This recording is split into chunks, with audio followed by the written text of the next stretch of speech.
Hi everyone, welcome back to Broadway Corner with Ashley Ha. I am so happy you are here and I hope you're having a fantastic day. And today I'm speaking to someone who you might know from his viral YouTube videos, his work in the LA theater scene, or maybe you met him while seeing K-pop on Broadway or at Ham for Ham shows. It's Howard Ho! Hi Howard. Hey, So happy to have hey you here. Ashley. And for a little bio and background about Howard. So Howard Ho is a writer, composer, YouTuber, and Ovation nominated sound designer now based in New York City. Howard's YouTube channel, Howard Ho Music, is most widely known for the series How Hamilton Works, which explains how the music from the hit musical works. His videos have garnered millions of views, over 100,000 subscribers, and has been recognized by Lin-Manuel Miranda himself. And he received his BA in musicology and communications from the University of California at Los Angeles. And in 2002, he was an American Musicology Society Minority Travel Fellow. That's a lot of words. In 2015, he received his master's in professional writing from USC, where he was a stage and screen editor of Southern California Review, and he was selected at the Los Angeles Public Library's Allowed Reading Series as one of 10 writers from graduate writing programs from Southern California.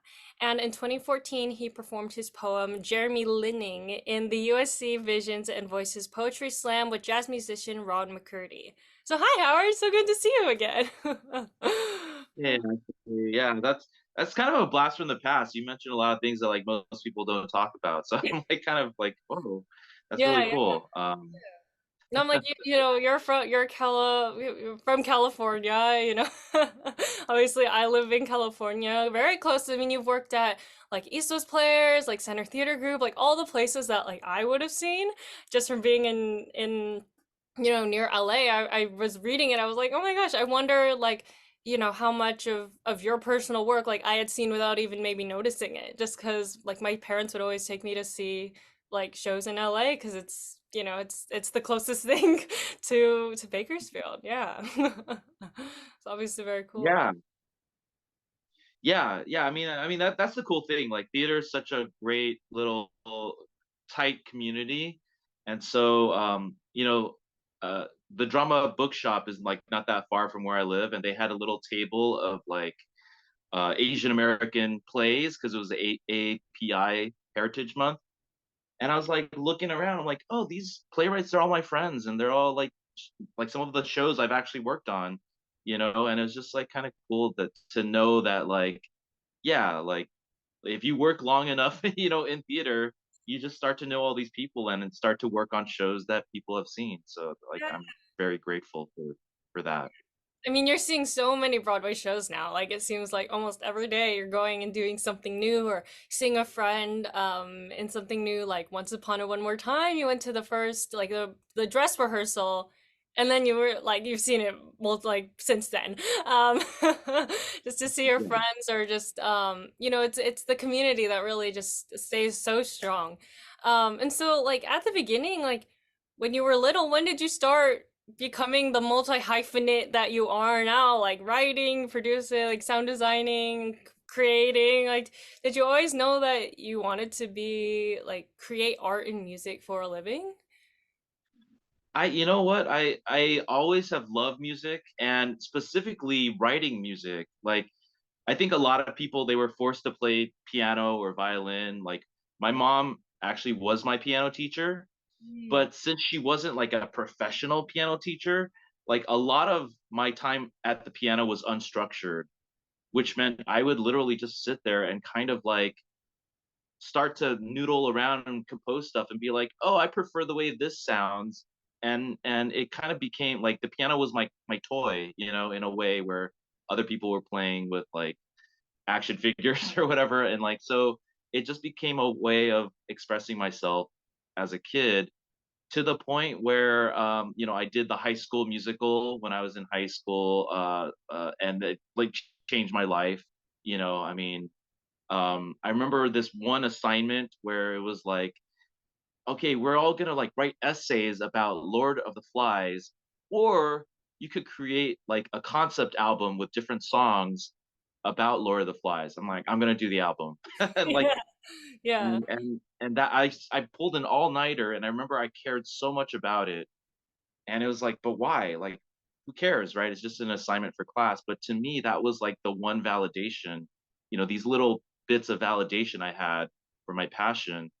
But I still never thought I would do it professionally. I actually studied, like as you read, I studied musicology and communication, but I thought I was more of a journalist. Hmm. So I was gonna write about music or interview people, get kind of like what you're doing right now. Yeah, yeah. And which is great. I mean, being around it and stuff. But at a certain point, um, I just realized like that's not enough for me. Like I really want to be the person creating it and like be that kid I was creating music at the piano. Like that was just something I couldn't let go of. And so, people kind of say like it kind of chooses you. Like like like if you just have to do it, like no matter what, then yeah, then you're probably meant to do it, right? And so that's a little bit of what happened. And through many, like I did a lot of day jobs that were not music related, but eventually I sort of got laid off of a day job, and rather than going like, oh, I'm so sad now, it's like, oh, I'm free, like I can actually be that artist. And I didn't know how long that would last. I was like, I'll just give it a year, maybe I'll find a day job after that year. Yeah. I have not looked for a day job since then. It's been what, 7 years or whatever. And that has been a huge gift, just knowing that I can create my own art, my own audience, like again with going being on YouTube or whatever. And so the opportunities now are just so much better, I think, Yeah, yeah.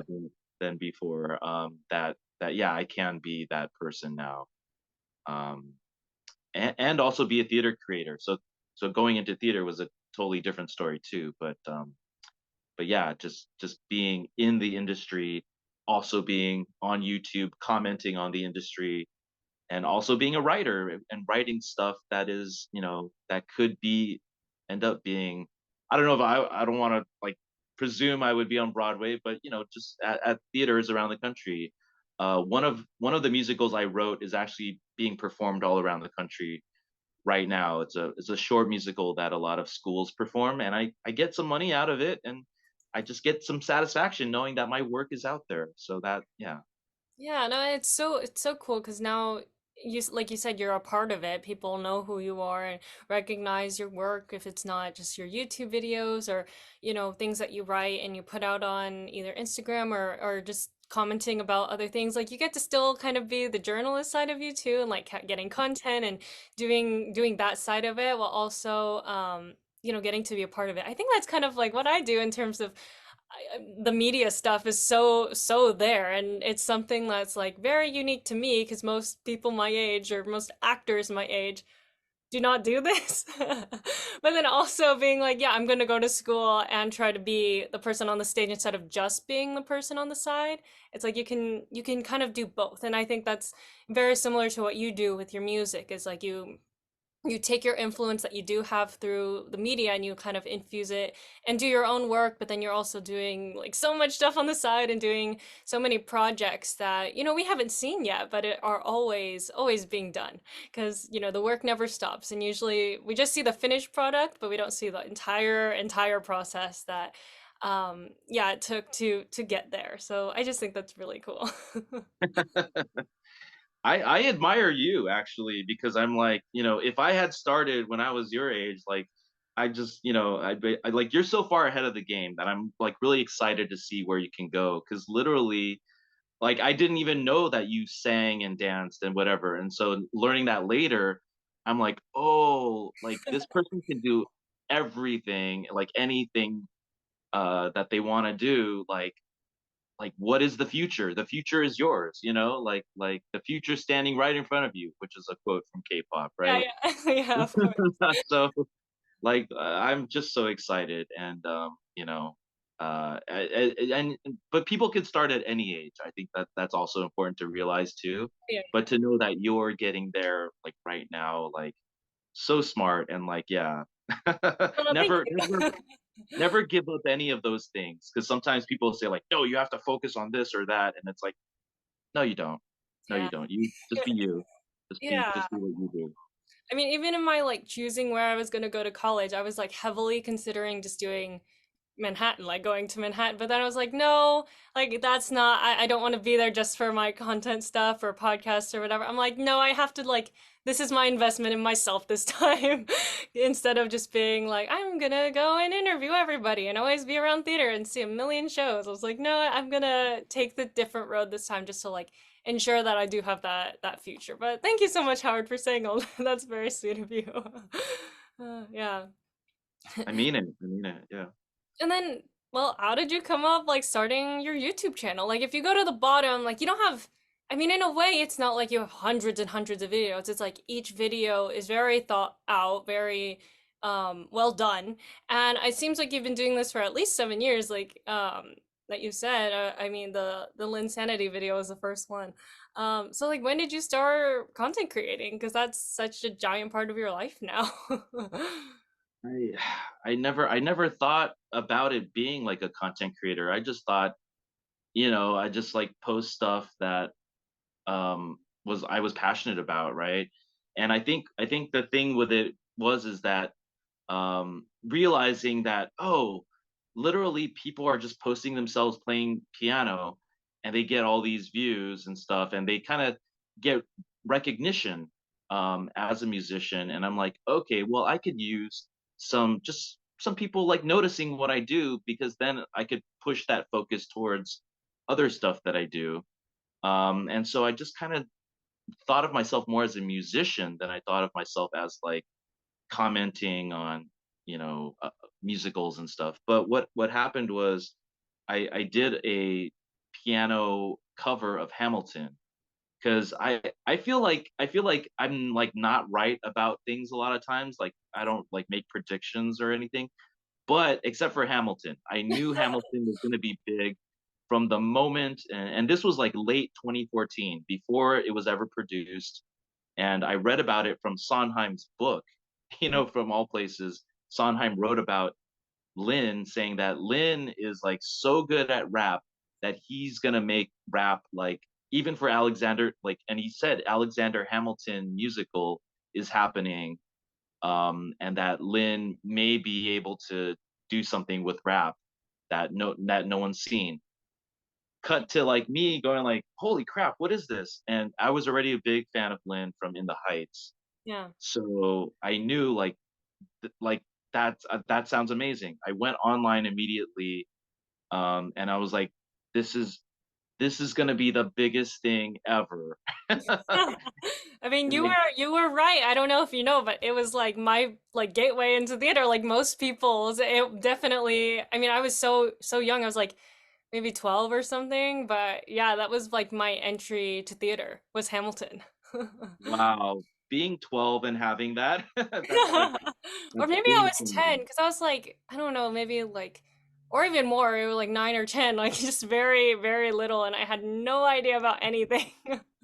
I mean, for me growing up, that was Rent, right? Like Rent was the thing. It was like, wow, this doesn't sound like anything else. Yeah. Um, but I just I think I at that point I had studied musicals a lot because I was writing musicals, and so I was like, I just know that this is just like, it's so solid, it's so smart, so funny, so moving. Mhm. And then so I created a piano cover. I'm like, oh, people are gonna be so impressed that I could do a piano cover by myself, still thinking with that mentality of like being a musician. And then it didn't do that well. I was like, oh, I'm not a great singer. I'm like, okay, so that maybe I shouldn't do that. But then I did a piano tutorial where I was like, oh, I could teach people how to play piano and they could just watch me and learn, and like that did a little better. And then I realized that as I was teaching how to play piano, that I was actually talking about why it was written that way, not just like how to do it, but like why it was done that way. Mhm. And so from there, I actually just like started thinking like I could talk about the composition of it, and Yeah. going back to my college days, like, oh, I used to analyze music like for school, and like I was really good at it. Like I won awards for it, kind of like you said in my intro, like I won awards for this. maybe I should do that. Like I thought it was a useless degree. And this goes back to what I was saying about like don't limit yourself because I limited myself. I thought it's a useless degree. I got to be serious and focus on, things that'll get me employed. Yeah. No. Like whatever you're good at, really pay attention to that because I guarantee you like the way that you do it will be completely unique to you and that somebody will pay you for that. Hmm. So in essence, yeah, I started focusing on explaining Hamilton. And I thought I would just do like one video and get it done. But then now it's like, a dozen videos where I like pick apart all these things and it's that completely changed my life. Um, so yeah, to this day, it's like probably the thing I'm proudest of is just like, yeah, I'm like the Hamilton, You're like Hamilton the guy. Hamilton guy. Hamilton music guy who, I mean, I remember during the pandemic, like that was one of the videos that I would just watch like with my dad or with my family, and we just watch and be like, how do you even like see these different things within the song? I'm like, that is just insane. It's so detailed in the fact that you pull things out of like something that would just like someone would listen to it and just be like okay, but then you like take it apart and you analyze it, and you just like see all of the different things behind the music, and I'm like that's crazy and so cool that you're doing it because obviously not everyone could do that. I'm sure barely anyone could do that, and so to have that like on YouTube where people can just be like, oh yeah, I see where that is. Like I would have never recognized that myself, but like seeing it, I guess, explained and put out in front of me, then you're like, oh, okay, I see exactly what they were trying to do there, and it gives a more of an understanding for people who maybe aren't trained in music and like you are, where you got your degree from like UCLA, USC, and then you're using those skills now in your career and really doing so much with it. I mean, they've gone like crazy viral. Like, yeah, Lynn talking about like you all the time too, and like Twitter, Instagram, and like being like, "What do you think, Howard?" or just stuff like that. It's so cool. Yeah. Yeah, yeah, and I hadn't even met Lynn for, like, many years until, like, I moved to New York, but I wonder, like, does he like what I do? And, like, could we be friends? And, like, and just cut to now, it's like, yeah, I've met him a few times, and it's just been, like, really wonderful because as much as he is, like, Mr. like musical theater now that he's still very approachable and like you can still just have like a normal conversation. And he's still creating like great stuff. I mean, Encanto, like, and I did videos on Encanto that have been some of like my best videos because he's still in his prime. Like Hamilton, well, actually, In the Heights was like just the beginning. Yeah. Hamilton like isn't even the peak. Like he's still like growing his powers. So Yeah, I yeah. mean, the Little Mermaid now, he's out with the Little Mermaid. Like, he's doing so much. Like I said, it's like we don't see the process. We just keep seeing him putting out new things. And it's Lynn. So I actually have yet to meet him because the only time I've been in, like, I guess you'd say the same room as him was I was at Comic-Con, and he was a part of some sort of panel in the giant hall that you have to wait, like, forever to get into. And he was like, what, like 20, 30 feet away from me. I was like, hi, Lynn. Like, this was a few years ago. Like the last time I went to Comic Con, he was there, and I was just like, Lynn, like, hi. But yeah, no, he's great, and obviously it's so cool that you've been able to meet him so many times, and like, he recognizes you as someone who is very, very good at what they do, and um, is able to take what he did and just like talk about it in such an interesting way. With like your voiceovers and all that cool stuff. And like with all your content creation, like what is the coolest thing you've been able to either attend or do because of being you're kind of like a Broadway influencer now. I guess so. I mean, I never thought of myself that way. I just literally thought like, oh, I just create. I thought of myself more as like I was maybe still in that journalism mode of like, oh, I'm covering theater or I'm taught or Mhm. or I'm an academic like analyzing it. But in reality, yeah, there is like this influencer thing. I'm more of an influencer, I think, because I'm friends with some influencers. So one of my good friends is B-Way Show, Mhm. Shoshana, who I think you've met. Yeah, we met at Um, K-pop. yeah, yeah. So Shoshana is one of these people who I was like, I knew I had to collaborate with her, like just because I saw her when I was in LA. I was like, this is the person who's like busting, busting their ass, like getting all this great footage for free, right? You don't Yeah, have to yeah. pay to see her stuff. And I'm just like, this, if I could be friends with this person or just like hang out with them, like it'd be so fun to just like view theater through their eyes. Mhm. And when I got here, like I was able to talk with Shoshana, and to the point where I accompanied her to several different events because she needs people to help her with like camera work Oh, yeah, and yeah.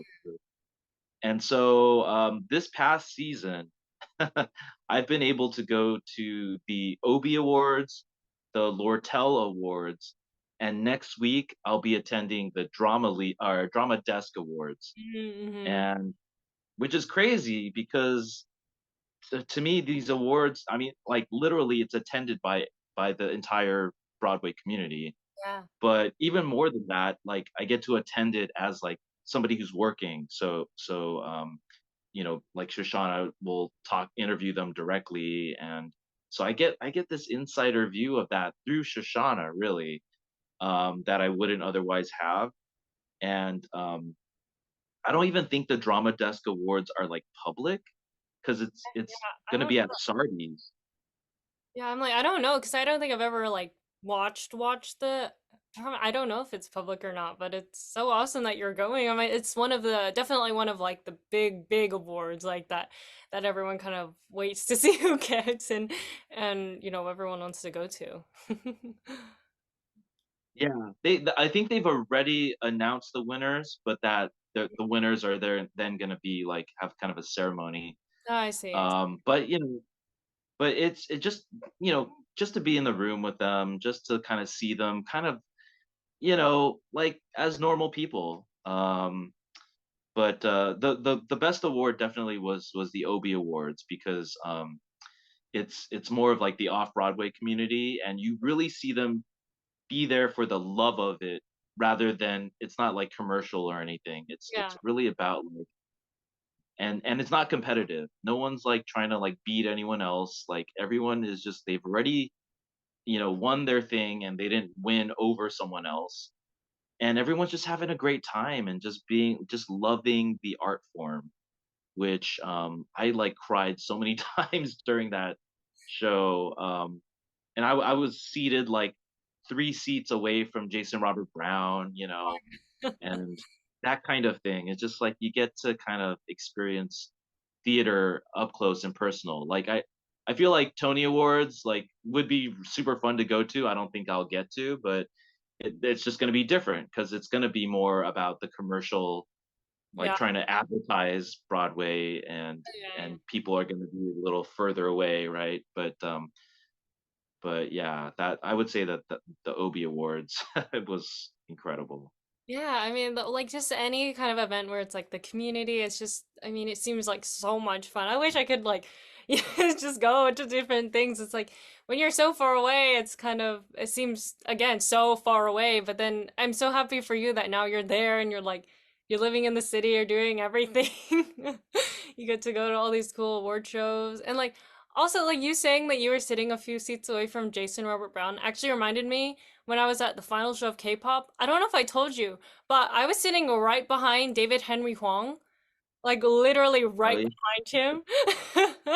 And so like once he sat down and like settled down, I was like, hi, my name's I met you like years ago. And then I've met your daughter through like Leah Chang. I'm like, hi. And so I got a picture. I was like, you're amazing and all that stuff. But it was crazy to be sitting behind like a legend, especially K-pop, because he was gonna do that panel and stuff. It reminded me so much of that, like you sitting, being next to all these people. I'm like, that was one of the moments where it's like, oh my God, like I crazy. I have kind of a funny David Henry Wong story. So, yeah, that like he's another one of my heroes. Like, obviously, like Tony Award winner, like everything, right? But the thing with David Henry Wong is like I actually did interview him back when I was like doing more journalism, Mm-hmm. and he used to have this line that he said where he was like, Asian people should be allowed to play Asian characters, right? And that I still think that that's true. I think that yeah, we can't have yellow face. But the way he said it was that like James Earl Jones is not going to play George Washington. So, Oh, by the same token, and it was just funny that he said that because later on, like Hamilton comes out, and then you do have, you know, people of color playing George Washington, including my good friend Marcus Choi, who's yeah. Korean. No, I actually saw Marcus like years Oh ago. my god! Yeah, I did see him. Yeah, right. Like so, like not that many people that I know have seen it, but like yeah, amazing, right? Yeah, yeah. No, that's a So very, very interesting thing that David said. You're just like, well, look what happened. well, he used to say this like in several different I remember there was like a soft power event in Mm. LA, and so I came up to him afterwards and I got a picture and everything, and I was like, "So David, remember that thing you said about George Washington?" And then David was like, "Yeah, yeah, I know. Yeah, I'm not gonna say that anymore." Like, it's just like really because David's very smart. Like he's very like he knows he kind of knows how to talk about his work like so well and he's like, yeah, I'm gonna update that. He's like, yeah, that was, he thought then, but doesn't mean to, he doesn't have to carry with his whole life. He can adapt and change like everyone. So, but that's a very, very fun story. I mean, I did see Soft Power too, and like, that was where I met him for the first time. Was that some sort of thing there too? And like, I was so little, too, like, I don't even remember a single thing because I think I must have seen Conrad Ricamora because I was like, I don't know, I can't remember.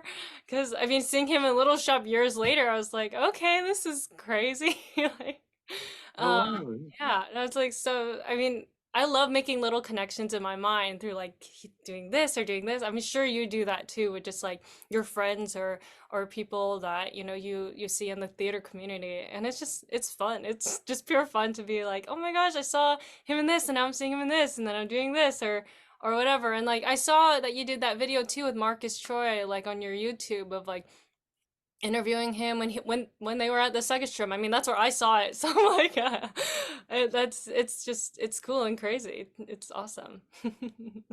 Yeah, that's so funny because I when I see you, I'm like, oh, you've always been part of this community, but like, yeah, no, you were you were a kid, like, you know, just a few years ago, you were just like a completely different person with like less experience. So like, it's amazing to see someone like you and just be like, you belong here, like you came fully formed, like no, no, no, like she really she really was like you know, like a new person here, and I just want to welcome you. I don't know, like Thank you. I feel like you do belong. You do belong. Yeah, Yeah, absolutely. no, and it's so interesting too, talking about so much of the LA stuff too, because I'm sure when people see me, they see the playbills and they're like, oh, pure Broadway, like only Broadway. But it's like, no, I've seen tons of tours. I've seen so much LA theater. Like I've been going to East West Players for years. I just saw On the Side of the World. And then I just saw Coleman 72 too, like few weeks ago with Julie. I'm like, I'm here. I know the LA theater scene a little bit. Not like too much because LA is freaking huge. But it's like I'm not just like I haven't only seen things over there, and I don't. It's like there's so much here too, and it's fun, and it's just great to try and talk about it. Okay. Well, can you talk about moving to New York City because your partner Julie booked K-pop, which is, very important to both of us. And what was it like finally moving to a city where you've probably been dreaming of this for years and now you're there and you're thriving, you're doing so much. And are you ever going to leave? Great question. I mean, yeah, it is the dream. I have to say, before I moved to New York, I had been going to New York every year for like 7 years or something. So I was very comfortable with the idea of like, yeah, it's just like another trip to New York, but I'm gonna go for a little longer. And what happened was like Julie booked K-pop, and literally, literally, I left it up to Julie because Julie has had was having a lot of options with her career, Mhm. and I was like, Julie, like, I leave it up to you. Like, K-pop is a huge opportunity, and but you have a lot of stuff that you're doing in LA as well. And Julie is like, no, like I have to do K-pop. Like when other time can we do we have this? Yeah. And so that's what I was rooting for. And so I was like, 100%. But the way we did it was crazy. We literally like sold or got rid of or threw away or donated half our stuff. Oh my We, gosh. but it was a lot of stuff. We had accumulated over our whole life. We had spent our entire life in LA, Mhm. up to that point, and we just were like, you know what? We're just gonna get rid of this. Kind of like a Marie Kondo moment. And then we Yeah. packed the rest of it into this like cargo van, and we drove across the country, and we Oh my just gosh. sold our cars, we let go of our apartment, everything. And our families are all in LA. Like we just went off into this unknown thing. But it was so emotional for me, just going like, this is the dream. I've always wanted to write musicals. Like I said, I was in my high school musical, but even more recently, I was writing a lot of musicals. Like I had written um, like 3 or 4 musicals up to this point, just being in LA and just going like, well, if I went to New York, people would actually care more about what I'm doing. Mhm. And I think for Julie as well, it's like she's been doing all these like TV and local theater jobs, but it's like to get on that national stage, like, oh, that means Broadway, right? Yeah, definitely. So we made that choice, and when we drove across country, like it was like we didn't have any like major issues. I thought like this could be it. If we like lose our stuff, that's it. We have nothing. Yeah. But thankfully we got across the country. But the second we landed in New York, we like parked right in front of the apartment, and we got the keys, and we're about to move our stuff in. And as we like open the doors to like move stuff, open the doors of the van to take stuff out, this huge torrential rain came and just like Oh just my like completely inundated us. oh my And we god. were like, what's happening? Like it was really a sign of like, I didn't know if it like is a good sign or a bad sign. It's just like it was just rain. Thankfully the rain kind of stopped and we moved. But it was like a very New York welcome.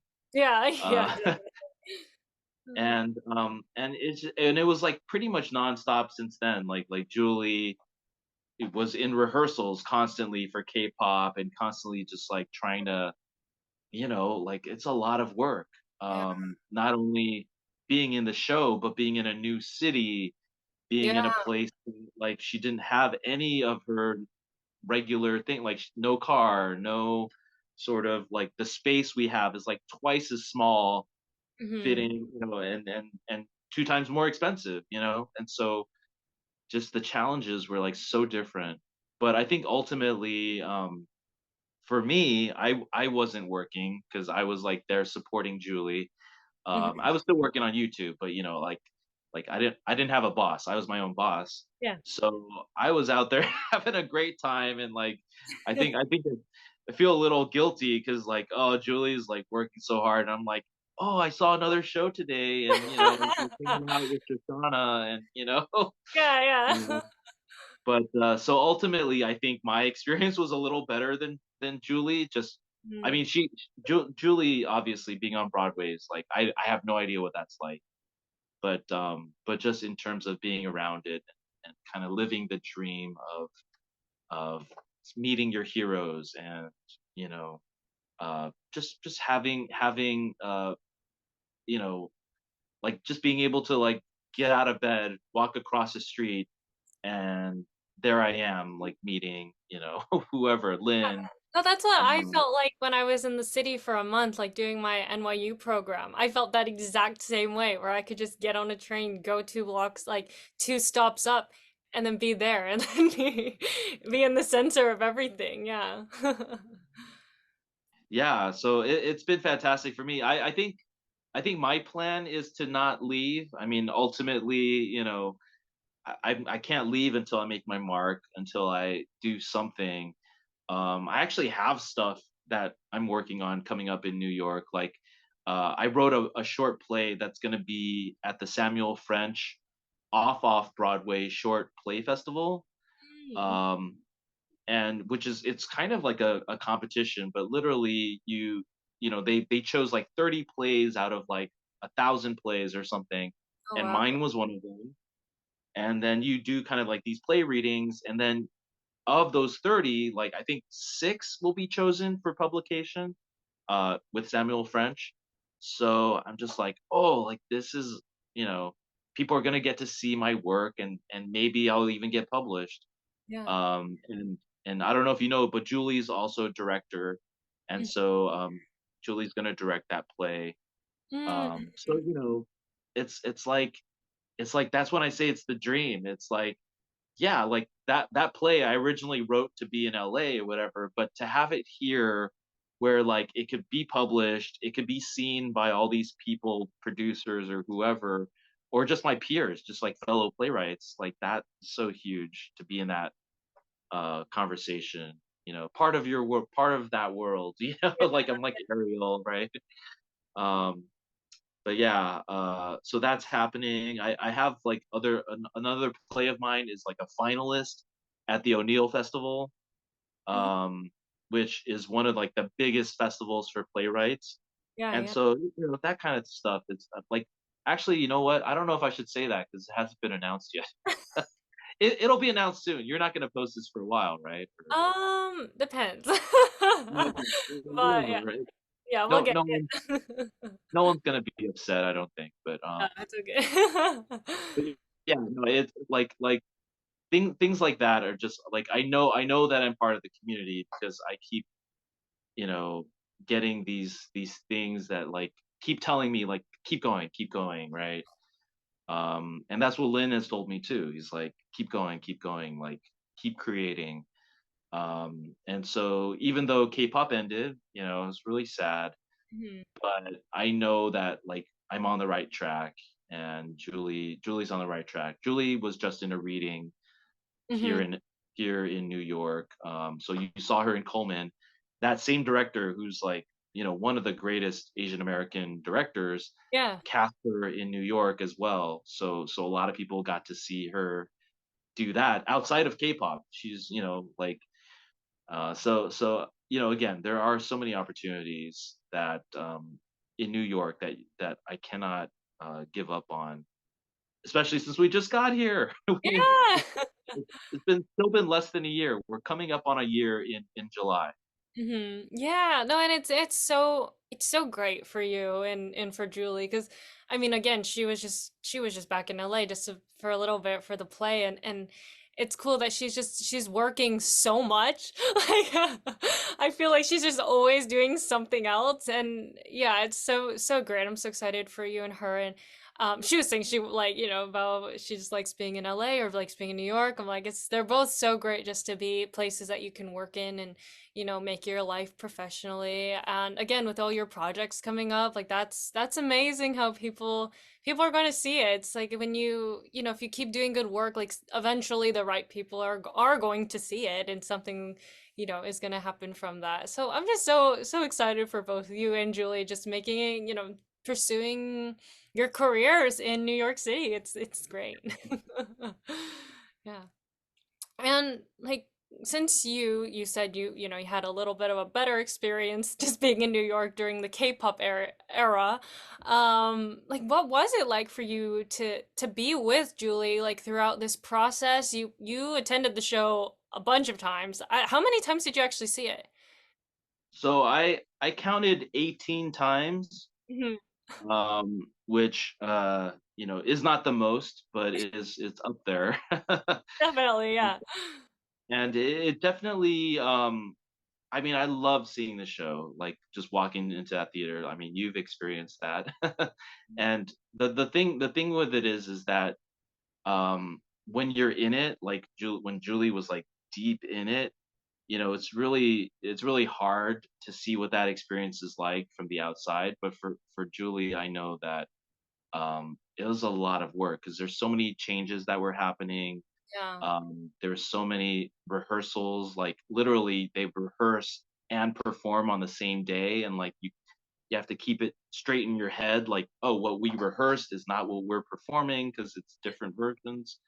crazy. Um, and so I know it's like a marathon. Like theater in LA is kind of a sprint because you rehearse, you rehearse, you rehearse, you perform, and then you're done. Yeah, With K-pop, it was like you rehearse, you rehearse, you rehearse, and then you're in tech and you're in tech and you're still rehearsing and you're in tech, and then you open. Like it was literally I think 6 weeks of previews, mm. and this is after like months of rehearsing. Yeah, it was long. So It was very long. yeah, this is not normal, for especially for people from LA, but even for Broadway, it was like a pretty long time to do Yeah. that. Yeah, I mean, Um, usually it's like 2, 3 weeks of previews, and then you open. This was like a 2 months pretty much of previews, which is awesome, but like insane for the cast because once you open, then you can like settle down, and then again, like they didn't quite get to do that, you know? Like Swings mm, didn't get their dedicated rehearsals, like costumes were still being made. It's different when, especially with K-pop. Yeah. No, like since you kind of got to, you didn't get to be in the room all the time, but like you were a big part of just being at the show all the time. And so what did it mean to you to kind of be a part of such an important show for our community? I I just felt pride so much, and I mean I'm not Korean, but just as an Asian American person and as just a human who likes seeing people represent themselves, like there's something really beautiful about that. And I remember, so my first time seeing it was at the invited dress, and there's just something amazing about being like one of the first people to see it on Broadway, and I just like tears of like it's such a good show. It's Mhm. so like authentic to K-pop and to being sort of Korean American and being between like two cultures and trying to like make it in America and that whole thing. And the fact that my partner is in it and she's Yeah. like, one of the first people you see in the show, and it's just like um it was so much pride, it was so much joy. I'm actually wearing this shirt, Oh, spread Asian yeah. joy, because I think, and I think you know this too, that like we're used to shows like Miss Saigon that are about, kind of tragedy and kind of the horrors of being Asian, right? And it's Yeah. like, yeah, that's all valid, but where is the joy? And so we finally had a show that was about the joy. um and I think just seeing it that first time, I was like, this is a hit show. Like, I Mhm. don't care what anyone says. Now, knowing it's a hit show and selling tickets is a completely different thing. Yeah. But I just know in my heart that like everyone who sees this is gonna love it. But unfortunately, they all didn't get a chance to see it. Yeah. Um, but to me, it will always come down to that invited dress of like, they did it, they did it, Yeah. um, yeah. And going back, I wanted to keep feeling that same feeling, and to really, soak it in, because when else, like, how many more times can how many more times can you get that feeling? At the time, I thought we would have months of being able to experience that. Yeah. Um, and Julie even told me like, "Why are you coming so much? Like, you're gonna get to come back." It's like, but I mean, I'm just sitting at home while the magic is like happening 2 blocks over there. Like, why? Yeah, yeah. No, what I mean, thank God you went so much. Like honestly, just think like I mean, it's great that you were able to go so much. It wasn't like, oh, all the lost times of that I didn't get to. It's like, okay, I saw it so many times. You had to like really, really take it in, and you saw it throughout the entire process. I mean, I've seen like I've heard and people have told me about like different changes, different song orders, different just like everything, and I'm like, that is just crazy that they were doing that from day to day, and you witnessed it all pretty much. From the final dress to the closing show. I mean, what were you feeling like those last two performances? Because that was like those are my first time seeing it, and obviously your final time seeing it as well, where but you've seen everything that it was before.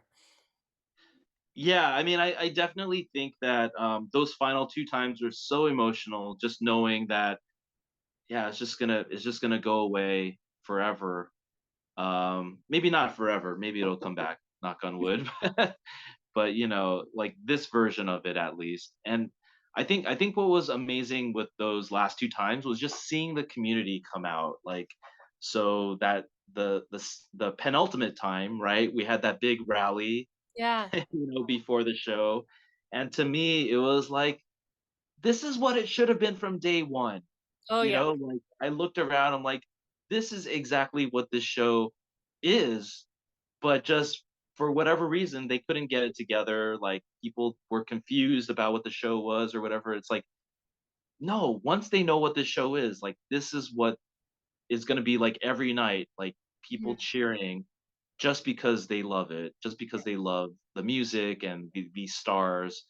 So that was so emotional to me that they got that recognition. And then obviously the last performance, like kind of like you said, like David Henry Wong was there. They had a whole panel of really notable people, and in the audience there was a lot of notable people. Oh yeah. And so it was just like one of those events where it's like this is what it should have been all along. And that audience was like was more, it was probably more Asian American at that final show than any performance I had ever seen. Oh yeah, yeah. And it's like, yeah, that's what it should have been. But like seeing the way it developed and whatever, like it was such a long time period that like I think I lost that perspective along the way, because I was like I had this mentality of like I gotta fight for this, like especially when the review came out, it's like I have to fight and I have to like do this and do that and do whatever. And I think ultimately I didn't want to do any of that. No one wanted to. We just wanted to experience that joy, and that the final 2 shows, it was just an expression of that joy. And just even sitting there watching it, I was like, this can't be the last time. It just feels so real and so like, like it just feels like this needs to go on for forever. Hmm. And I couldn't believe it. It was surreal. And then obviously the next day, actually the next day after the final performance, I went with Julie back to the theater to like pick up her stuff. Hmm. And it was so emotional because it was like our last time seeing the stage, seeing the dressing rooms. And Julie was showing me like, oh, like during when I go backstage, I'm like here and they're doing a quick change. Uh-huh. And it was just like, oh, like you know all of that, all of those memories. It's just like it's just, that's what it is. It's part of history now. Hmm. And and so that was truly bittersweet. um Moment to see, like the day after the show. Yeah. And it still didn't hit me. I think we're all numb to the idea that like, yeah, we're not coming back. Yeah. Yeah, I know for me it was really rough too because I was like, I just discovered this thing and then now it's gone. Because before I saw the show, I mean, of course I didn't know anything about Julie's character Ruby. Like, how could I know anything about it? I'm like, I didn't even know what the show is really about. I just knew that it was like, all this like all of it was really cool, everything that I had seen. Because again, like K-pop. they did have that like invited kind of like press thing where, the Playbill or whatever theater they got to like take videos and stuff. I don't know if you were there, but I'm like, that's how I obviously discovered the show, just from like those little clips. But again, it was like people didn't really get what it was about. They were like, what is this? Is it just a concert? Is it like what is happening? And so when I finally saw it, I was like, oh, okay, I see exactly what this is. Like I know what Julie's character Ruby is now. I know what like Mui's character like why she's her character. Like she's not just some superstar. She has like so much, like history and things that she's trying to work through. And it's like that could have been advertised too, like, but I didn't know anything about it until I was there, and I was like, that is exactly kind of what went wrong too. It's like I don't think people, especially with the title, I think even people just didn't quite get it, and I was just really, really sad that it wasn't, afforded the opportunity to really show itself to people until like afterwards. I mean, even yeah, it was really confusing to me. I was like, what happened? I don't understand. I'm like, this is really, really weird. And I mean, especially with the review, I read it, I was like, what? Like, I was kind of confused because obviously I hadn't seen it yet. And then I saw the show and I was like, what are you talking about? I don't understand anything that you're saying. Like, and I want to say, like, you did a full annotation of the article, um, the review, and I mean, I read it and I was like, this is perfect. Like, this is exactly what everyone in our community was feeling and thinking. And I mean, this isn't really a question, but just thank you for that, because I think it was such an important thing to everyone who was a part of it or had seen it, who loved it, who saw that and was like, yeah, what happened with that review? Like, Howard, you wrote all of that stuff, and I was like, yeah, I agree with everything. It was really powerful.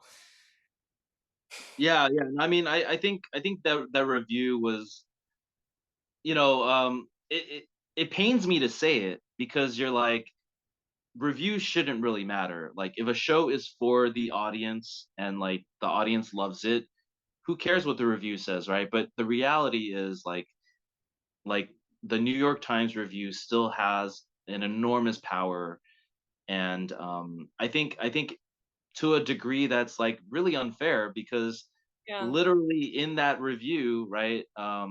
Jesse Green's like, "Oh, like I don't really know anything about K-pop." It's like, "Okay, why are you reviewing it then? Like, yeah, can we get like somebody who's knowledgeable? Like, is that maybe in the job description?"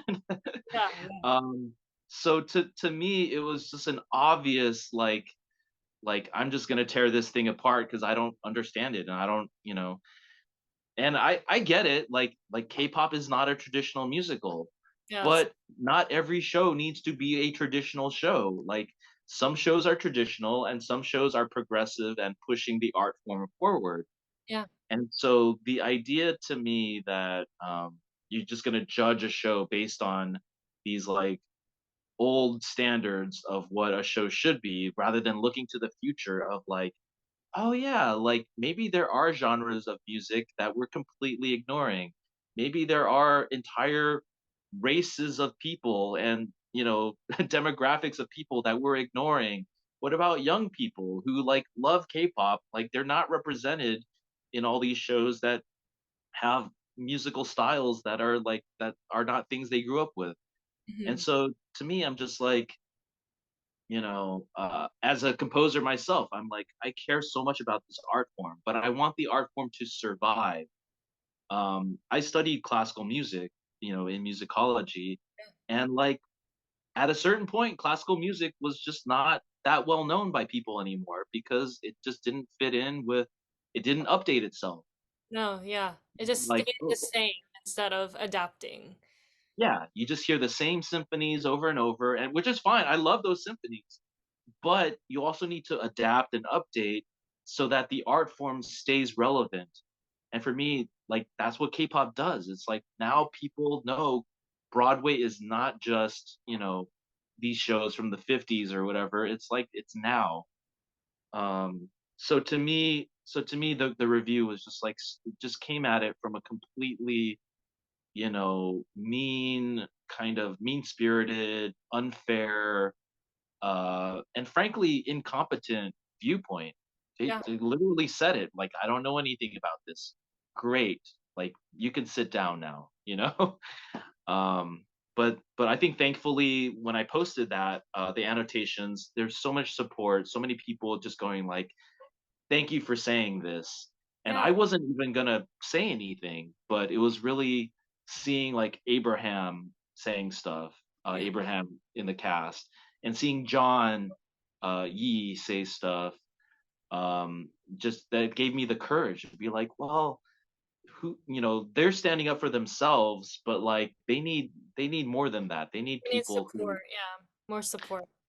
yeah. And so over that time period, I just worked on that, and that's something I'm very proud of too, because I got to be a part of that conversation. And and to this day, like, a lot of people still like, kind of like what you said, like, thank me for that.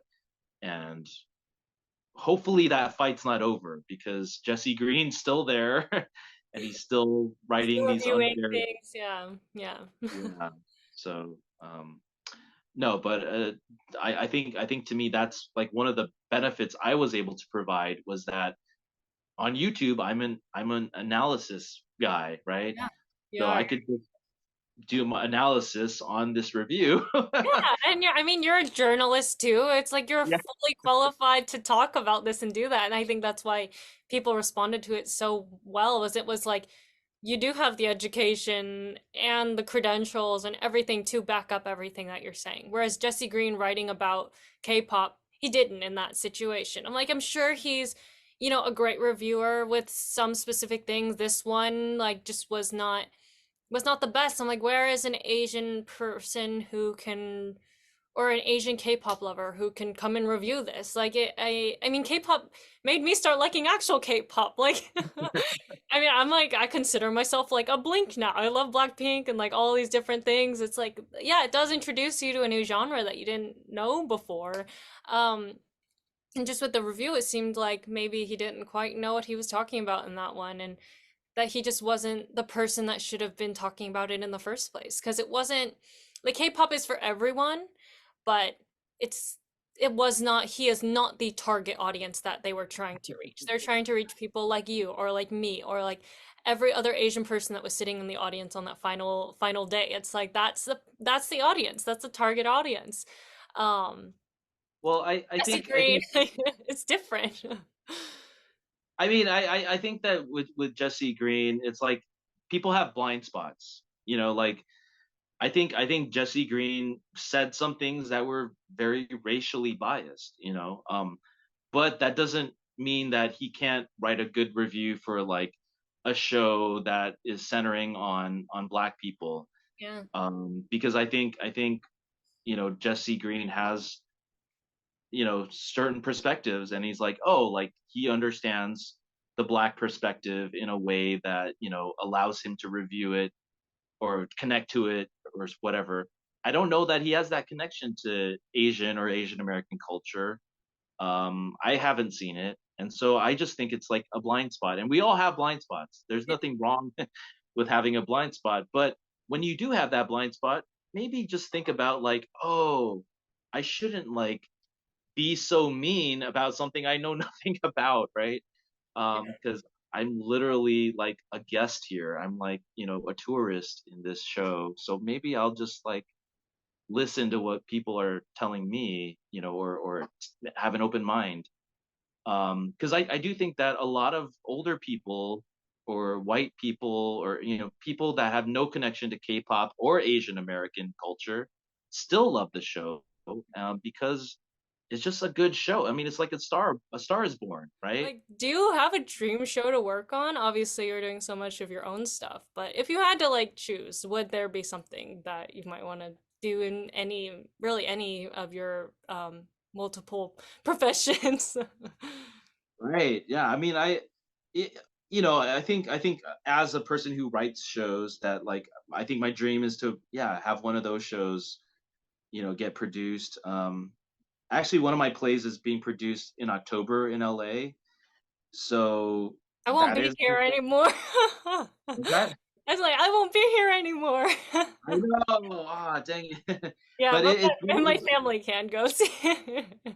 okay, yeah. It's a really it's not like a huge theater or anything, but it's like my first like big full length production, and so I'm like really Mm. proud of that.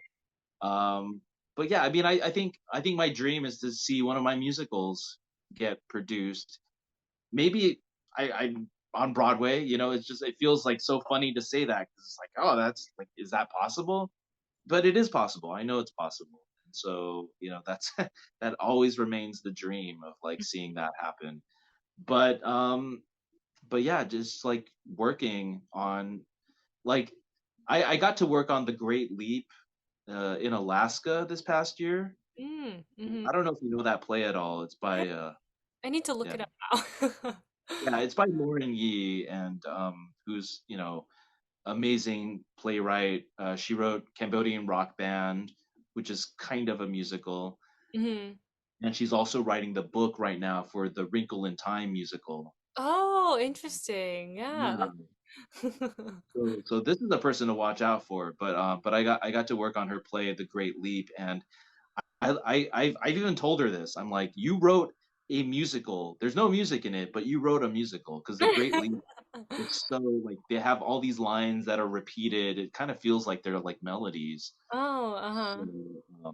and it's so authentic. It's about like a basketball playing Chinese kid in the 80s. Oh, I So see. speaking of Linsanity, like it's kind of she like dedicates it to like Linsanity. Um, but uh, but you know, like there's certain dream plays like that where I just like I'm a huge fan of that writer or that play or that musical. I mean, it'd be fun to like be involved in Hamilton somehow. Like I'm not Oh, yeah, involved yeah. in it, but it would be fun to like, hey, can you like be the bullet today? It's like, yeah, I'll be the bullet. You know, that Yeah, would be yes. so awesome. Yeah. You know, oh yeah, and Eddie, you know Eddie Lee, Yeah, yeah, of course. from K-pop, he went back to being in Hamilton. So Yeah, no, we ran into him on our last trip, like on the street. We had just finished seeing Kimberly Akimbo, and then Eddie was like coming from Hamilton, and then we just ran into him on the street and like, hey, like, it's yeah, really and he had just gotten back into Hamilton, yeah. I've never seen him in Hamilton. So I was like contacting him like, hey, like tell me when you're on or whatever. And he's in the ensemble right now, so I think he's on like quite a lot.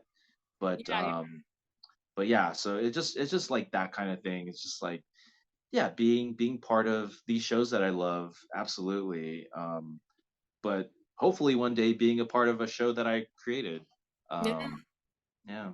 Yeah. No, I always think about it too, like you said, being a part of like Hamilton. I always think about how like it would be so much fun if different shows would be kind of like a brand ambassador. You could be like a ambassador for a specific show. Like obviously I would have been like you wanted to be like a K-pop ambassador, just like, taking the time to really like work together to support with an influence online or whatever, if like you were being a Hamilton ambassador, whatever, of just like those different things that are, could be possible. I'm like, it's so much fun. I'm like, then it would be something fun to work on and something it would help to really, really sell something to anyone online who could be wanting to see a Broadway show. It's like there's endless possibilities.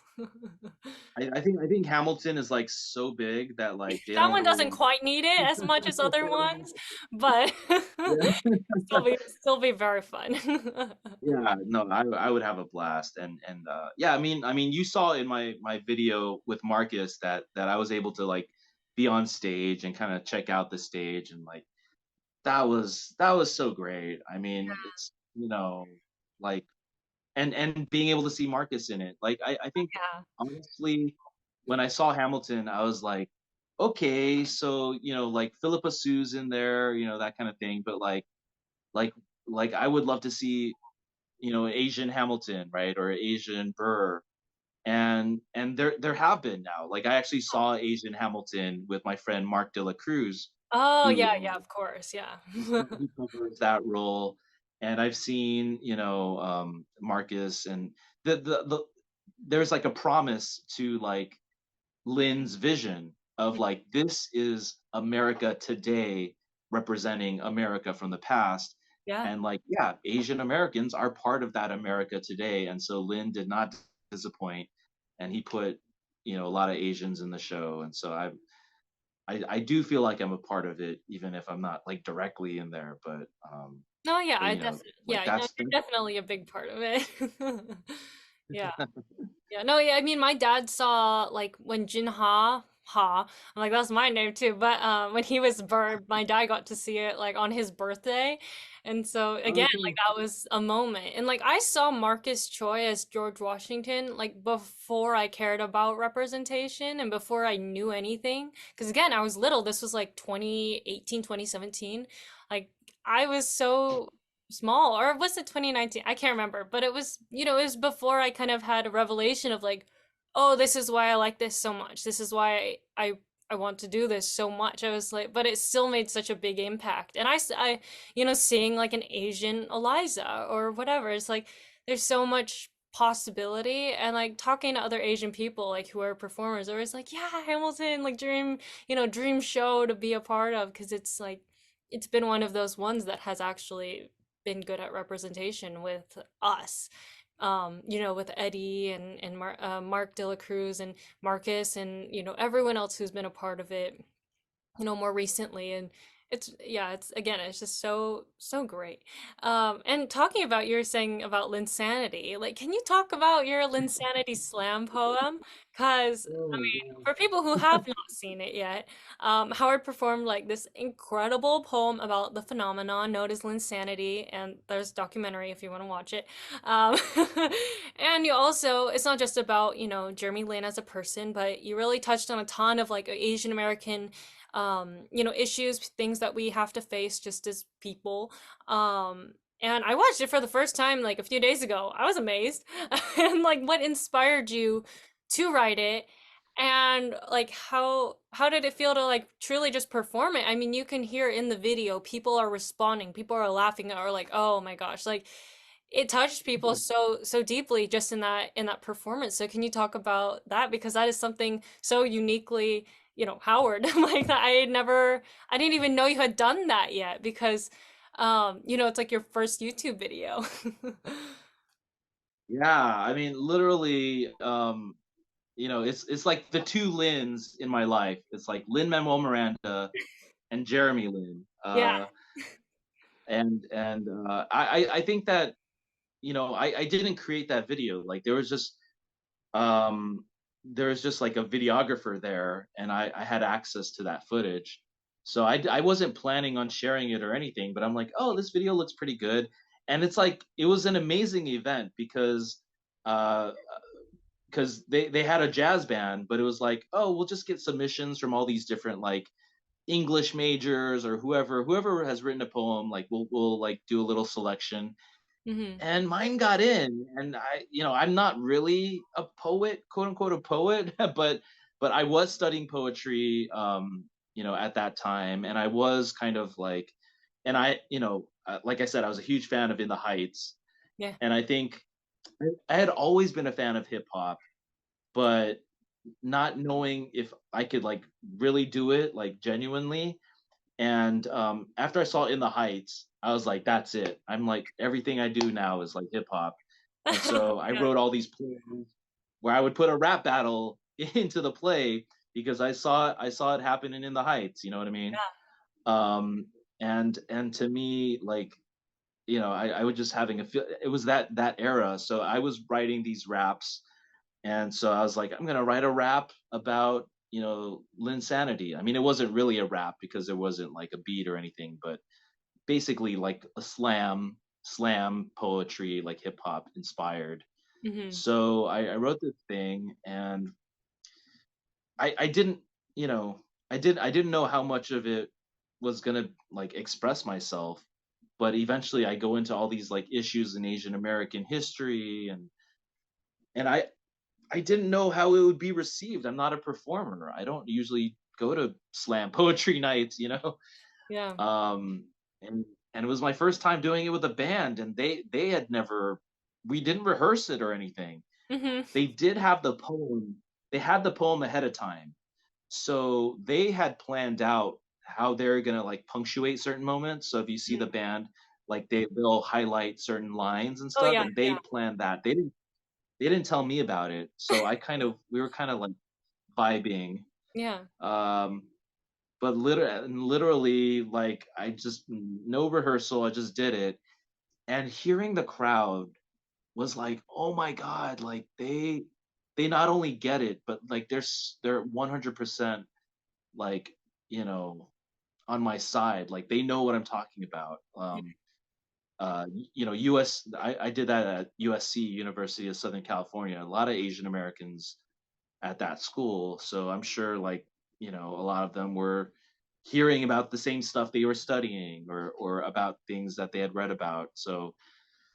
Um, so yeah, it's amazing to me that like you're talking about it. Like to me, it's just like a throwaway thing that I did, but the fact that it gets to live on YouTube and gets to influence people, and frankly, it's really thanks to Jeremy Lin, like putting that conversation back, because now there's so many more Asians in the NBA. Hmm.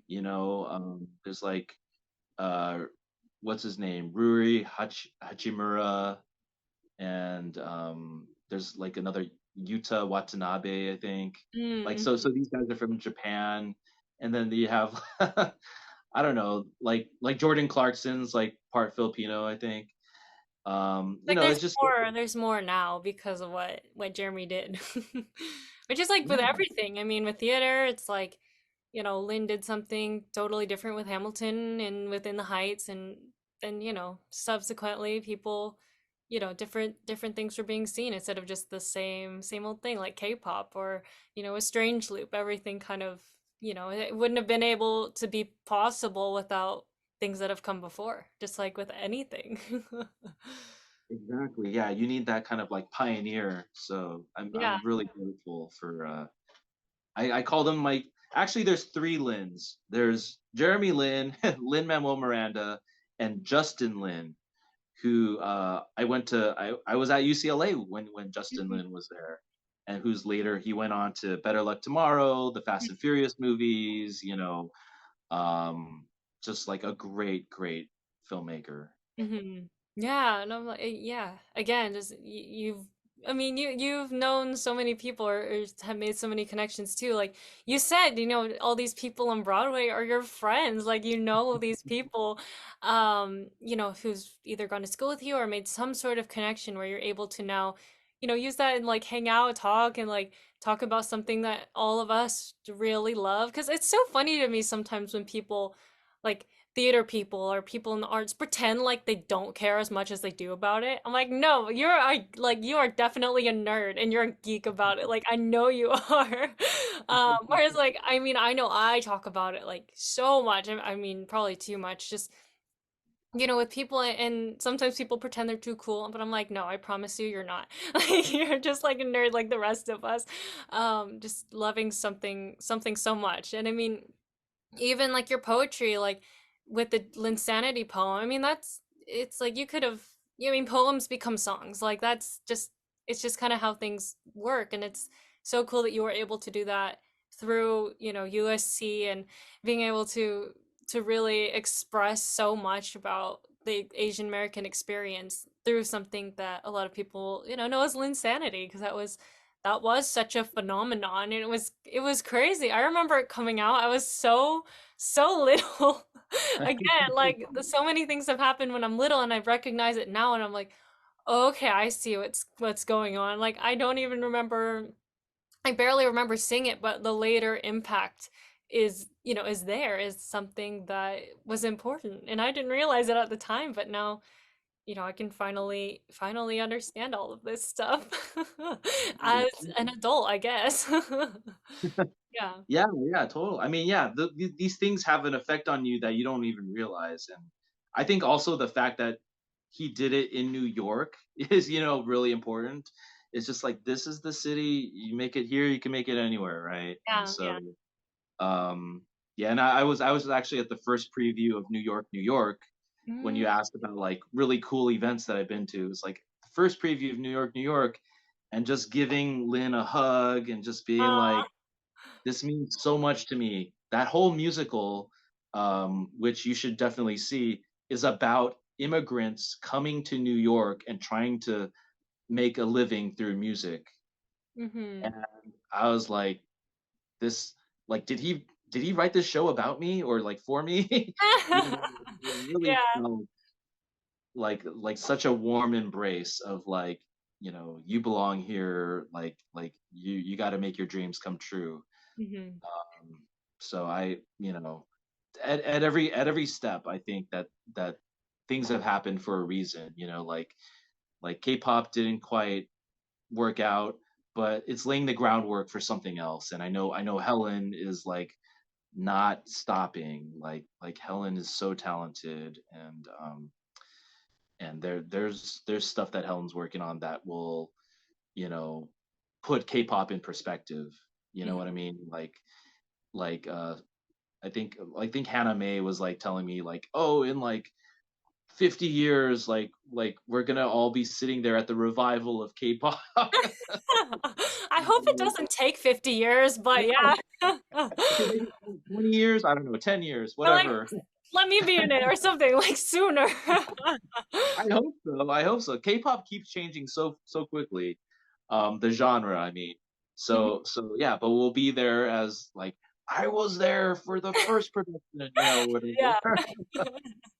Yeah, no, definitely. And I think it's great with all of the new shows that, are centered around Asian Americans with Julie doing Coleman 72. I mean, I saw that. I was literally my dad and I were sitting in the front row and I was just like, "Oh my gosh, like this was so powerful." And Julie, again, I'm like, she is just such an incredible artist and she does so much different stuff and seeing her do that, I was like, yeah, this is the kind of stuff. I'm like, I'm not even I usually do like a musical or something, but like I saw it and I was like, yeah, these are the kinds of projects that I would want to work on that means something. I mean, I just saw On This Side of the World at East West Players and I was like, Oh, yeah. it's amazing. Like I'm not Filipino but or Korean, but it's like I know people who are, and then like observing the different, some of like things that I've seen in real life portrayed on stage is kind of is pretty crazy and amazing, especially with the Filipino thing, because I have a lot like we know lots of Filipino people, and so many of the jokes were like you were like, oh, okay, I see what's going on. Whereas like people are able to see themselves through this art form, and places like East West Players that you've worked at like are doing this for people and letting people allowing audiences to be seen through an art form that usually didn't do that for us at all. Well, Yeah. I have like an East West player story too, because I that's where I really grew up as a theater artist. Like first seeing shows, and then later on, like I worked for them for a little while as like a staff member, like I was doing marketing, and then later on, like yeah, being a sound designer and being kind of in like their playwriting classes and stuff like that. But what was really cool was like really early on, I like dipped my toes into acting, and I was in this. We had like this class where we were doing a production of Chekhov, and you Mm, go like, oh, okay, like that's so dry or whatever. But there's this like little girl, and I say little girl because she was literally in high school, and she was just like kind of like you probably, like just came to East West, came to this class filled with adults, but mhm, was like, oh, but I want to just like do something, and she was heading to NYU, I think, for mm, acting, and so she came in and she played like the smallest character. She was like the maid or whatever, but she was there for the process, and and she had so much energy, and like she was so like kind of mischievous. Like she would just like play these pranks and stuff, and it was like really funny to see. I'm like, who is that person? Like, what are they gonna do? And then you sort of like cut to today.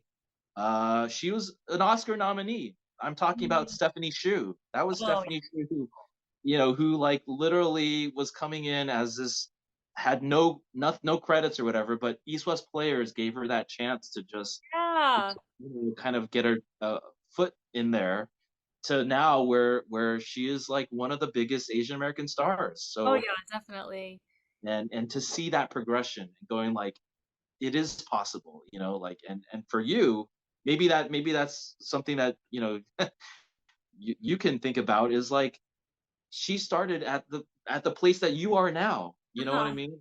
So that journey for you is just beginning, but I believe that especially in today's world, it's like there's so many more opportunities, there's so many more storytellers that are actually like pursuing this. Mhm. And so I'm excited for you, and I just feel like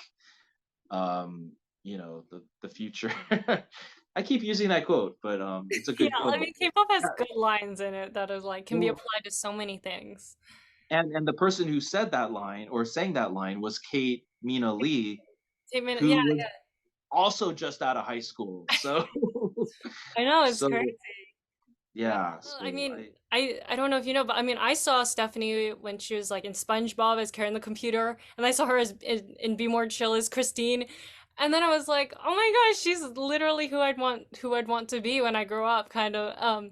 I mean, I loved Christine Canigula because she was like the female lead. She got to be a nerd. She was like a theater nerd. Like she was just silly, and then seeing her, go obviously to be an Oscar nominee. That's insane that you were able to that you saw that progression from when she was young. Like that's just crazy. I mean, they're doing Spring Awakening now at East West Players, and I keep telling I'm like, why didn't they do this before? Because now I can't do it. I'm like, no, Hey, I will not be here for it. Like, why? But I'm like, I wish them the best.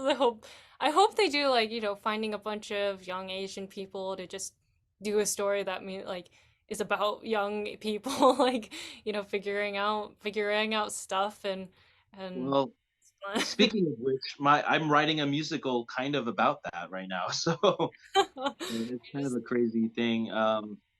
But yeah, my the short play that I talked about for the Samuel French thing, Mhm. I'm expanding that into a full length, but it's really about like growing up in the San Gabriel Valley, which Oh, if yeah, I you mean I've kind of grown up in that area too. Like I live in Bakersfield, but my grandparents live in Hacienda Heights. My grandma had a nursery in in Gabriel, and yeah, I'm like I've been in that area forever. I'm just like yeah, growing up. yeah, exactly. And so you know that it's like so Asian, it's so just like our hood, and to me, I want to represent that in a musical. And I want to give Asian Americans a sound, like we I think for so long, like if you look at Miss Saigon or other shows, it's like Asian Americans just sound like everyone else. But I want it to sound like Asian. I feel like that's what K-pop did too. It's like it Oh yeah, gave yeah. Asian Americans a sound. And to me, I just have so much love for that place, for the music of that I grew up listening to and being Asian American, and so I wanted to honor that. And so to me, if you talk about dream projects, it's like, yeah, like I wanna be. It's sort of like the In the Heights, but for the San For Gabriel us, Valley. yeah. Yeah, no, I'm like, you have to keep me updated on that one because I'm sure my family's gonna be obsessed with that. Just because that is like our home. Like that's where we grew up kind of. I mean, yeah, I'm in Bakersfield, but like we would go like so many weekends. I mean, we were literally just there like a few days ago. Um, just, being there, being around other people and like it's such an interesting place because I'm like I've never really been anywhere like it because there's just lots of Asian people and like all my grandma's friends, all my Alma's friends are all Asian. They all come over, have parties and like jam together because my grandpa's a he plays the saxophone and so he's always doing stuff. Oh my God, what Yeah, a cool I'm like, grandpa! yeah, he actually has long hair too. He's got like cool long hair. He's like the rock star grandpa, not traditional Asian grandparents at all. Oh, is that But is that your dad's side or your mom's side? my mom, everyone on my dad's Mm. side is a doctor, and then everyone on my mom's side is pretty much not. Some more artistic side, definitely. Except for like my Oh, aunt who does like acupuncture, which is still like a very Asian thing anyway. Uh, but yeah, that's no, so I'm cool. so happy that you're writing a musical about San Gabriel and that area. Because I mean, my dad has talked about that. Like, we don't have something just for us yet. Like for especially Chinese people too. Like, just people in Mhm. that area. It's like we've seen so many things happen. There's been on this side of the world, Filipino. There's Coleman, like Korean. There's K-pop Korean. Like, yeah, we can see ourselves in that, but it's still not the same as fully knowing, like the having that experience. It's the same but also different. And yeah, I'm like so excited now that you're doing that because it's like again, you don't know until like usually these things you really need to like seek them out to find them or else they're gonna be hidden or not as widely known as maybe something, on Broadway or on a tour or whatever. But yeah, that's so great for you. I'm very happy about that. That's my heart. And honestly, like growing up there is like even more of a trip because when all of your classmates are Asian American, like literally it was like half the school was Asian, the other half was Latino. Yeah, yeah. I didn't even have like black like I maybe had like one white friend and there was like maybe one black person in the entire school and it was just like everything I see on TV is black and white, black and white people, and everything I'm hearing on the radio is like black and white artists. Meanwhile, I go to school and all my friends are Asian and Yeah. or Latino, and it's just like what is happening? Like there's this huge disconnect. So to me, it's like such a unique time period of growing up like that, and but also just a culture like we really melded Asian and Latino and black cultures in a way that like it's just you don't even think about that anymore because the internet makes everything available. But back then you only had the radio, you only had Yeah. three channels or whatever. So yeah. Yeah. And I'm like, I didn't quite have the experience of having all my friends be Asian because being in Bakersfield is much different than being in like San Gabriel. But yeah, that's it's such an interesting experience. I mean, you hear about people who come from Asia, from Korea or China or Taiwan or whatever. They're like, I didn't know I was a minority until I got to America. Like that's just the norm for you. And if you grow up around that, how are you ever going to know? It's like you're just comfortable in that until you get that shock of like, okay, maybe I'm not like everyone else. Maybe I'm a little different than, in America at least. Everywhere else a bit different, but in America you're like, "Oh, I see what's going on here." Like it's that shift in your mindset of just, okay, this is different. And like to kind of end it off a little, Howard, like what if you had to sum it up, like what does representation mean to you? Yeah, I think representation means authenticity, in like really authentically representing who you are, what you believe in, and I think that there's always stereotypes, and sometimes the stereotypes are like, okay, there's some truth to that, right? But really digging a lot deeper and really saying, well, like, okay, but that stereotype is just one version of the story.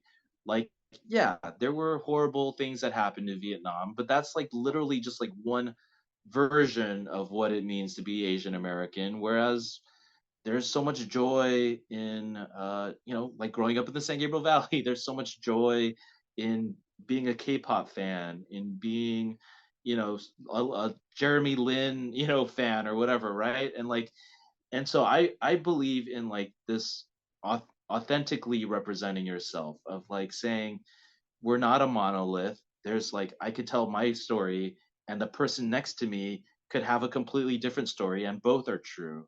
Mm, So really, it's like we need more stories. We need more artists, more stories, and so that way we're not defined by any one story, but we get to be fully human. And I think that that's kind of why I love K-pop, right? Like that's a story that's never been told, and it was joyful, and it was celebrating, not reliving past stereotypes. yeah. And so I think that a lot more is coming on this side of the world, which sadly I wasn't able to see. But right? It's just like all these different characters singing about their experiences, and like no one's we're all different. That's like I always think when you were comparing different things, I always think of the Timmy X line where he's like, I am extremely generous and also selfish, both things can be true. Like, Yeah, yeah, I just well, like people, like they say, people contain, like that one rapper said, people contain multitudes. yeah. And he's like, Dash no, two that's, next. that's Walt Whitman. What do you mean? Yeah. It's yeah.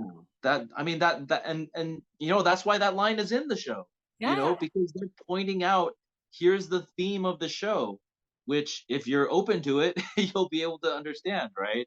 So I literally think that K-pop was so much doing that work, and just people were not used to that. They were used to a stereotype, and it's like, oh, but we're not doing the stereotype. I'm really sorry. Like we're actually doing authenticity right now. And so maybe just people weren't ready for it, or they didn't understand it because it didn't fit in. But to me, like we just got to do more of that so Yeah. that they get used to it, and they see like, oh, we should want them to be authentic. Like I literally I saw a what did I see? I saw Oh yeah, yeah. So there's a show happening right now that's about to come to Broadway called Here Lies Love, Yeah, of course. which Yeah. which I saw twice at the Public Theater, and and it's an all Filipino cast, and there's just something really beautiful about that show. And a lot of people are having issues with the show right now. It's like in the news, and it's kind of crazy. Yeah.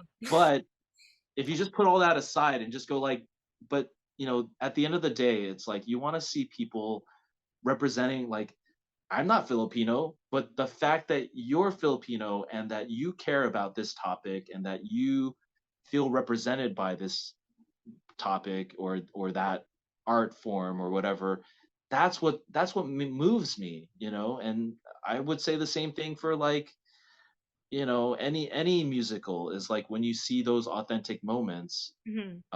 It's not about kind of like the tradition of it, and or just trying to like copy something that's already been done. It's about like who are these people in this moment, the specificity of it. Hmm. So I feel like Asian Americans still have a ways to go because we're just you know we're just so less so like you said, there's not as many people going into the arts, but I think over time there has been a shift.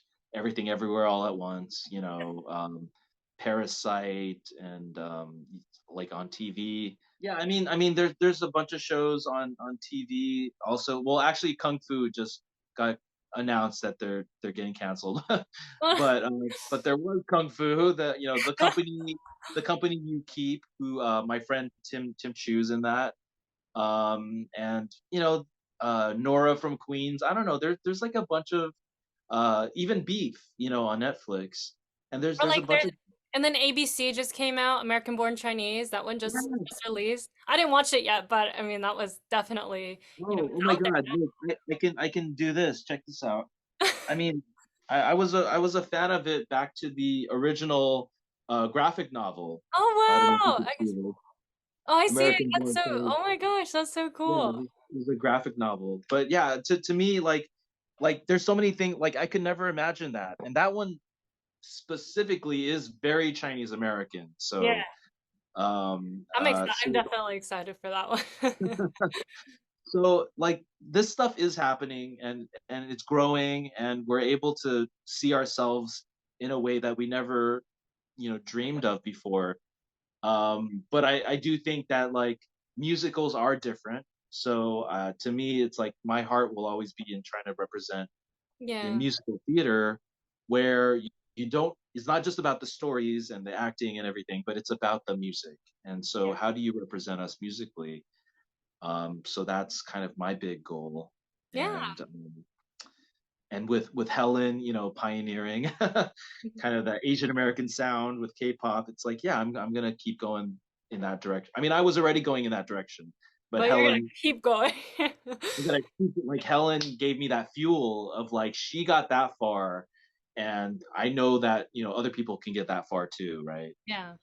Yeah, no, I mean, I always talk about too, it's like representation isn't just about on the stage, it's about people behind. It's about the sound designers, the composers, the costume designers, everyone, the vocal directors, like everyone who goes into it. That's part of what it is. Because if there's a story that's like Chinese or whatever, and the entire creative team is white, it's like how, like what, it doesn't have the same impact on us and for people who are watching, especially if it just doesn't seem as authentic as it could be, because it is so different. Where K-pop, it's like so many Asian people, like Helen and then Sophia Choi, Clint Ramos, and it's different when the people really creating the art, because the artists performing can only do so much with what they're given. So if they're being given something that is inauthentic, they can't really do too much about it. But when we start from the beginning, where you're writing your own shows, you're doing all this stuff, Julie's directing, it's like then, it becomes, like you said, more authentic. It becomes something that is actually real instead of feeling like a distorted perspective of what we experienced in real life. Yeah, I just think it's super cool when it does come together, where Clint Ramos, now doing Here Lies Love, and people are things are happening where people are finally getting to tell their own stories, because for so long it's been told by other people, which doesn't make really any sense, but it's the way that it's been. So yeah, we're just gonna keep on. I think I forgot who said it. I think it might have been Abraham. So like keep on keeping on or something like that. Mm, Um, yeah, we just got to keep going. And someone keep will see. going. Yeah, yeah. No, Yeah. but thank you so much, because I feel like you're one of those people, and to get to be a part of your journey, the little bit that I've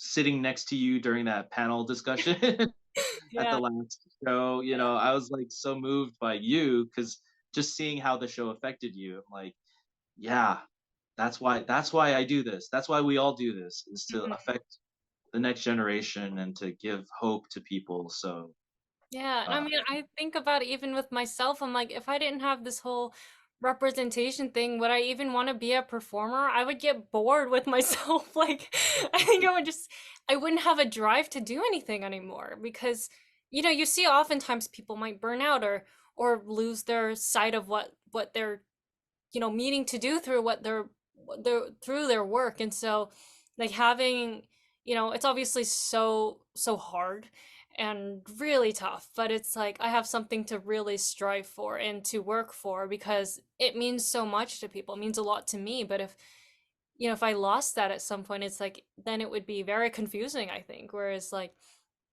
right now you're like, okay, being one of the only Taiwanese people at Boston Conservatory, like that, it's the kind of work there where you really have to just keep going and fulfilling yourself through art. And obviously being Asian isn't the biggest part of me. It's like one of the biggest, but it's like there's so yeah, many other things. It's like, yeah, I'm a performer, but you got to see me as what I see me as, in terms of casting or whatever. And for you to be like writing musicals about your own place. So anyway, yeah. yeah, we'll wrap up right now. But thank you, Howard, for being here, being on my podcast, and thank you so much. And how can everyone listening follow you and support your work? Obviously, we know it's like, I think your Instagram is Howard Who, I believe, and then Howard Ho Yeah. Music, and then just how can we Yeah. support your personal work? Yeah, I mean, I have a Patreon, like Howard Ho on Patreon.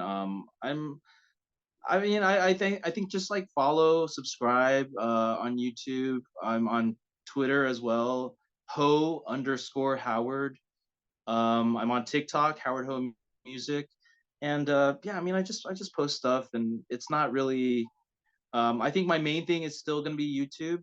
So definitely check what I'm doing there for like the main kind of meat of what I do. But yeah, I post thoughts all over the place, or pictures of me with like Broadway friends and stuff like that on Instagram. So yeah, yeah, I would love to get to meet more of the people out there, and just kind of like, you know, if anybody has questions, or wants to just feel connected to something, like, yeah, just hit me up. Yeah, definitely. Everyone listening, go follow Howard.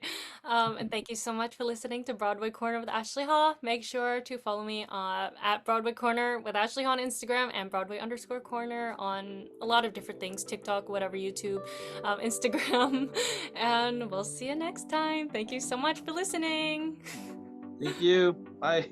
Bye. You've been listening to Broadway Corner with Ashley Haw. Thank you so much for tuning in. I'll see you next time.